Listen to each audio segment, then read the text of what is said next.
I just wanted to talk a little bit about the private sector as well, and how all of these collaborating partners contribute to the conservation of Botswana's beautiful environment and wildlife. I just wondered what the most important challenge that you encountered was in trying to work with such different entities. Could you speak a bit about that? Yeah, really, if you look into the private sector, one of the things that should first come to mind, if you look into the tourism sector, they are there for business, and being there for business, we trying to get them to appreciate and contribute towards livelihoods improvements for the communities that live around the operations. Yep.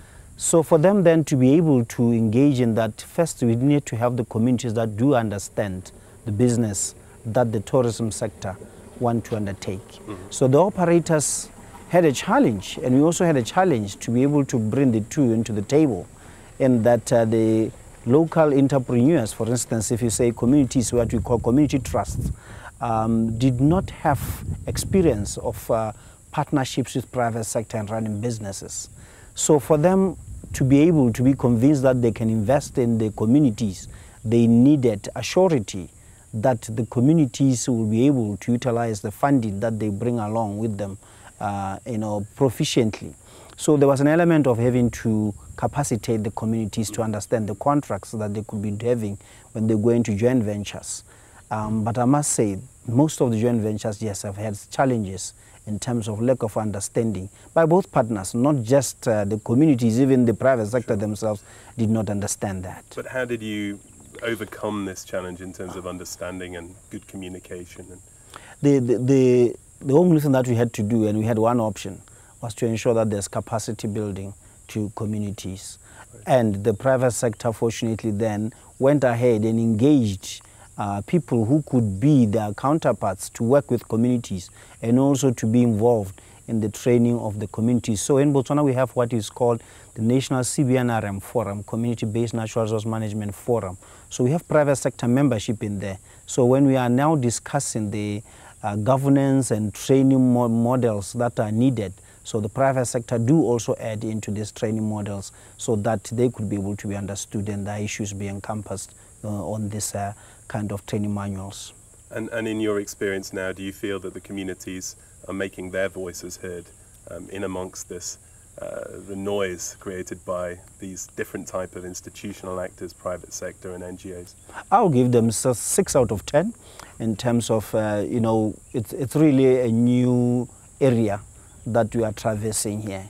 If you look into most of the communities have been hunting, and then with no hunting in the country at the moment, temporarily banned, just to get the numbers to the levels that we can all be comfortable and sustainable. We do have some of these communities now having to learn the new ropes of being involved in joint venture activities which are more non-consumptive use. So yes, we still trying to get there. It's not easy. They really need to change. We have ourselves, even the practitioners, have taken long just promoting consumptive use. So it's about time we also learning at the same time, trying to bring communities on board to learn how this can be done. And what is your sense there of how communities feel about the inclusiveness of the project, and whether it's driven from the bottom up, whether it's a community-driven approach? Well, the communities are looking forward to learning about photographic tourism and also just non-consumptive use itself, because like I'm saying, we have been skewed for a long time to consumptive use where they didn't have to learn much in terms of how to do it, because it was more of money on the table every day, because you sell the quota and you get the money. So it's more about we are going to have an opportunity to really inculcate the bottom-up approach, yes. Because here they have to understand first.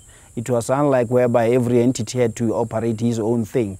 In the joint venture non-consumptive use activities, there has to be inclusive communication and inclusive understanding of both partners' needs and aspirations. So we believe the communities, though some are impatient, in the long term, they will be able to see that by going the non-consumptive use, we are at least ensuring sustainability of the resources and at the same time empowering them for long-term purposes.